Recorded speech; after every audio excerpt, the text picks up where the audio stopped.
Over the years that Dr. Hudson Wood had known Wayne Harris, he had only become more intrigued about his abilities. Over this time, Dr. Hudson performed many tests on Wayne and inquired about his life and experiences, trying to understand him, trying to figure how could he be like this. He collected many samples of his blood and compared them with many other animal species that had similar behavioral patterns and features. He spent day and night pondering and working on his research, never putting himself at rest. Dr. Hudson was not only astonished by Wayne's natural abilities, he was envious. He wanted something similar for himself. It had been his passion to learn about the animal world his whole life. And a discovery like this, he couldn't let it slip from his hands. Wayne was a decent young man, a person anyone would love to be friends with, but Dr. Hudson had a rather different reason of developing a close bond with Wayne.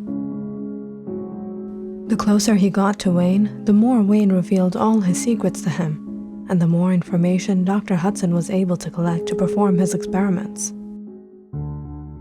After years of trial and error and constant effort through experimentation, Dr. Hudson created a formula that held the potential to transform a person to become like Wayne, to have the abilities that he had. But Dr. Hudson hadn't created this formula to share with the world of science. He created it for himself. There was, however, the last step of the experiment still left. He had to test out his formula before he could use it on himself. The formula he had developed had worked to a certain extent, but it had major side effects. The patient experienced increased senses, but his body rejected the foreign elements, causing high fevers and a strange yellowish hue to the eyes. Unfortunately, within a few weeks of commencing the first test, it turned out to be a failure, and the patient passed away before Dr. Hudson could analyze the full effect of the formula he created. The demise of his patient could become a great downfall and obstacle for Dr. Hudson. He had no wish to let anything come in his way, so he immediately covered up the death of his patient and fled to Maumee, Indiana, where he worked on an antidote. After weeks of hard work, Dr. Hudson reached success. The antidote he created reversed the effect of the formula if taken within the first 24 hours of injecting the serum. But the antidote was only a safety precaution for himself. He planned to test the formula and discover its true effects before using the antidote on any of his patients. As a matter of fact, Dr. Hudson had no intentions of using the antidote on his patients, or rather, test subjects, at all.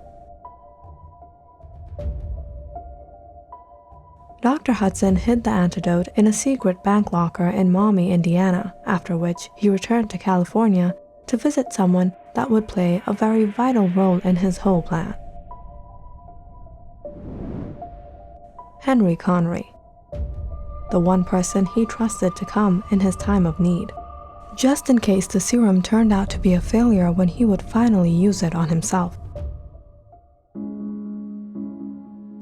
Henry, these are the keys to my bank locker in Indiana. I've been working on an antidote. If anything ever happens to me, I need you to get that antidote and use it on me. Henry, if there's one person I can trust, it's you. Don't let me down. Hudson, my friend, I don't know what you're working on, but you have me concerned. Don't worry, Henry, things will be fine. I just need someone to back me up. The project is confidential, and I don't have the liberty to share much with you. All I can tell you is that this is going to be something big. It will be evolutionary. You can rely on me, Hudson. I'll always be there for you. But I'm afraid you're involving yourself in something that may have dire consequences. Now with the keys in safe hands, Dr. Hudson had everything planned out. But there seemed to be one big obstacle in his way. And that was Henry Connery. Henry Connery may have been trustworthy, but he was a highly intellectual man. There was not another person who had the intellect to grasp what Dr. Hudson had been up to, except for him. Dr. Hudson could see that Professor Connery had become suspicious of the matter, and if he were to any way find out about his experiments, he would try to bring it to a stop. So Dr. Hudson decided to travel to the island of Beals in Maine in secret, where he would have the liberty to perform his experiments without immediate danger. Dr. Hudson knew his experiments would be harmful to the people. There were high chances of fatality or worse, insanity. But in order for Dr. Hudson to get what he needed, he had to analyze his patients' behavioral changes for a time period. Beals had the perfect environment to run his experiments. Whatever happened on this small island would be bound to the island. Dr. Hudson tried his formula on some people without letting them know what they were taking and recorded the results. He discovered there were many other factors that played an effect. The blood type of the patient had to match that of Wayne's. After the injection, the patients developed cravings to devour raw meat. They were bound with many limitations like that of a creature, and the formula had the potential to make them intellectually compromised. The patients developed the same symptoms, high fever and yellowish eyes. The formula's effects were too strong for most of his patients. Some died, and some went insane. All except a young man named Harold Wilson, who was able to adapt to the foreign element. But something bizarre occurred. Wayne had all his abilities without any side effects. He wasn't bound by any limitation like that of a creature. But Harold transformed into a beast. He acquired super hearing, smell, and sight, but he also developed a vicious nature. He required to feast on flesh. He started to lose his sense of judgment. Dr. Hudson had expected these outcomes, and he had planned it from the very start. During his stay at Beals, he wrote letters to Professor Connery, creating an image that he had gone to Beals to cure a disease that spread there. He falsely claimed that the people requested him to go, and he agreed to their request and went to treat them. He expressed his worries of how the islanders needed him.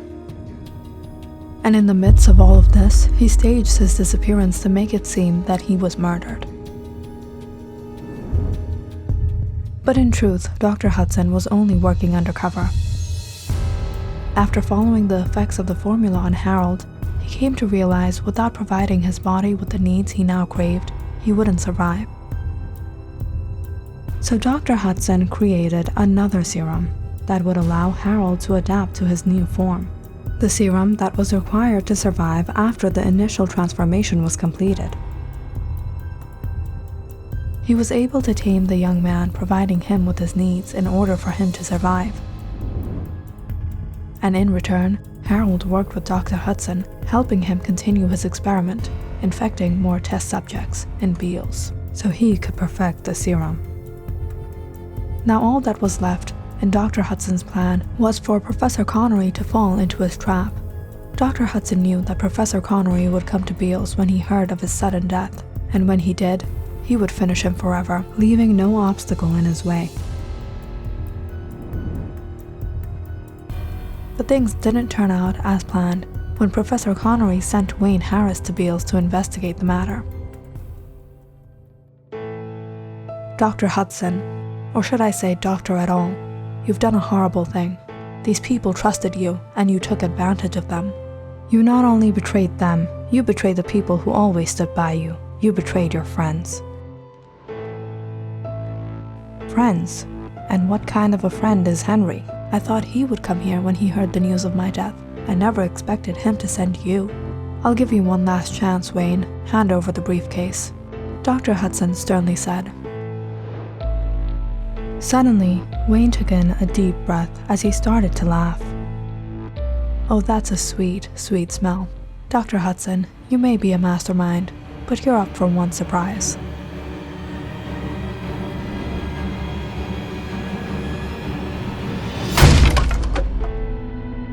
At once, the door burst open. Professor Connery stepped inside. Dr. Hudson was shocked to his core. Wayne laughed in joy. Professor Connery, I knew you came. The smell of these clothes were light, but the smell at the diner was so strong I knew it had to be you. Professor Connery took a flask from his hand and threw its contents on the creature. "Avaunt, evil one!" At once, Harold yelled out in pain as he let go of Wayne. The liquid started to burn the creature. Harold quickly broke the window and fled. "My friend, how could you think that something bad is going to happen to you and I wouldn't come for you, even though I had a hunch that you were up to something which is no good?" "Oh, you have no clue what I'm up to, or what you two have brought yourselves to." Dr. Hudson scowled as he shifted his target to Professor Connery.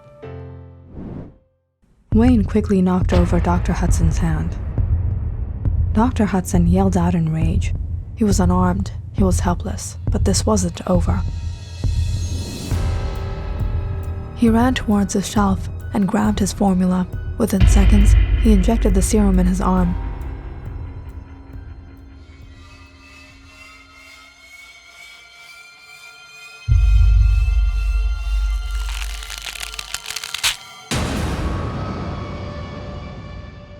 Professor Connery and Wayne watched him take form of a beastly creature right in front of their eyes. "You will never get in my way. Nothing can get in my way," he screamed as he leaped out the window. Professor Connery shouted at Wayne, "Go after him!" Wayne followed after Dr. Hudson. Dr. Hudson ran as fast as he never did. His body had changed. His blood had changed. He was something else. He ran out to the shore and jumped into the waters. Wayne didn't stop a second to follow him. Wayne swam in the water, but after searching for long, Dr. Hudson was nowhere to be found.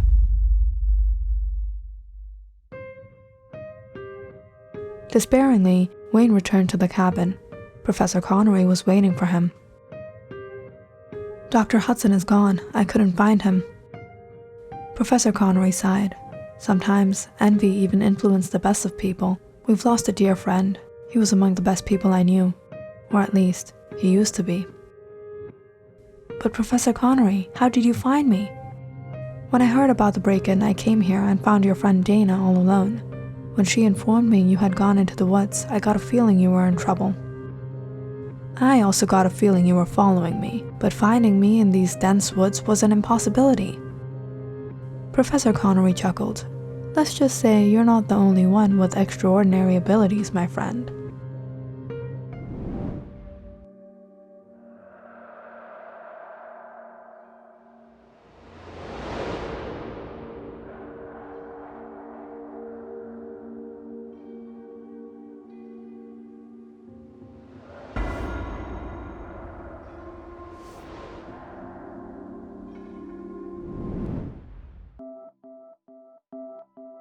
Wayne laughed. "I always suspected you had powers."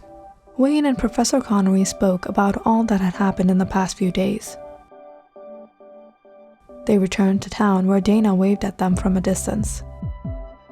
"Is everything okay? I got worried for you two." "Let's just hope everything will be fine. Let's get going. We have to reach this antidote to the people."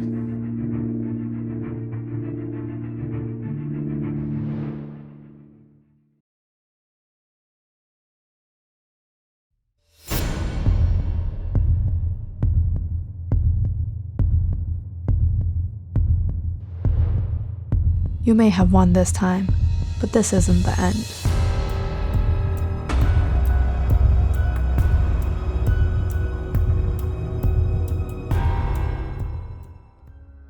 Click on the subscribe button and check out more awesome videos on our channel.